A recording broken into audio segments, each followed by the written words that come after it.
అందరికీ నమస్కారం అండి. తెలంగాణ ప్రభుత్వ ఉద్యోగులకు సంబంధించి మరో శుభవార్త దిశగా సర్కార్ అడుగులైతే వేస్తుంది. సీఎం సంచలన ఆదేశాలు, ఒక్క ఉద్యోగికి 1,50,00,000 బెనిఫిట్స్. సో ఈ వీడియోలో వీటి గురించి పూర్తి వివరాలు అయితే తెలుసుకుందామండి. సో ప్రభుత్వం ఇప్పుడిప్పుడే ఉద్యోగులకి సంబంధించి ఒక్కొక్క హామీని క్లియర్ చేసుకుంటూ ముందుకు వెళ్తున్న తరుణంలో దసరా కానుక మరో శుభవార్తతో ప్రభుత్వ ఉద్యోగులకి సంబంధించి ఒక కీలకమైన అప్డేట్ని తీసుకురావడం జరిగింది. శాలరీ అకౌంట్ ఉన్న ప్రతి ఉద్యోగికి 1,50,00,000 వరకు రేవంత్ సర్కార్ కీలక నిర్ణయం.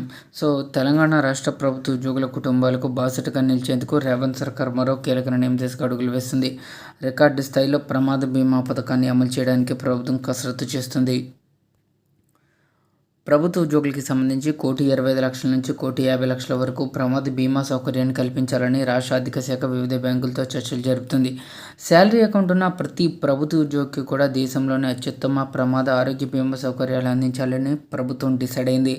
ఈ పథకానికి సింగరేణి సంస్థ స్ఫూర్తి అని ప్రభుత్వ ఉద్యోగులు వర్గాలు వెల్లడిస్తున్నాయి.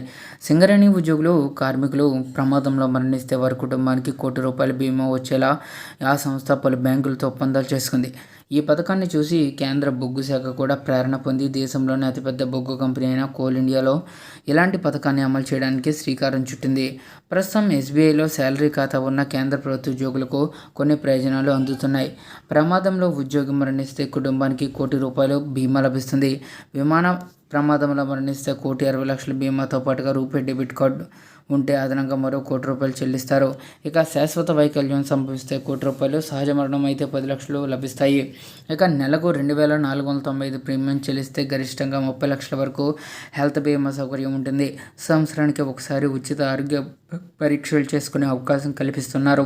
ఇక సెంట్రల్ ఎంప్లాయీస్కి సంబంధించి అందిస్తున్న ప్రయోజనాల కంటే మెరుగైన ఫెసిలిటీస్ కల్పించేందుకు బ్యాంక్స్ ముందుకొస్తున్నాయని తెలంగాణ ప్రభుత్వ ప్రధాన కార్యదర్శి కె రామకృష్ణారావు తెలిపారు. ఆర్థిక శాఖ ముఖ్య కార్యదర్శి సందీప్ కుమార్ సుల్తానియా మాట్లాడుతూ, ఇప్పటికే కొన్ని బ్యాంకులు అనేక రాయితీలు, సౌకర్యాలు ఇచ్చేందుకు అంగీకరించాయని, ఇంకా ఎక్కువ బీమా సౌకర్యం కల్పించేలా ఒప్పించడానికి ప్రయత్నిస్తున్నామని చెప్పారు. ఈ పథకం అమలైతే తెలంగాణ ప్రభుత్వ ఉద్యోగుల కుటుంబాలకు ఒక పెద్ద ఆర్థిక భరోసాగా మారనుంది.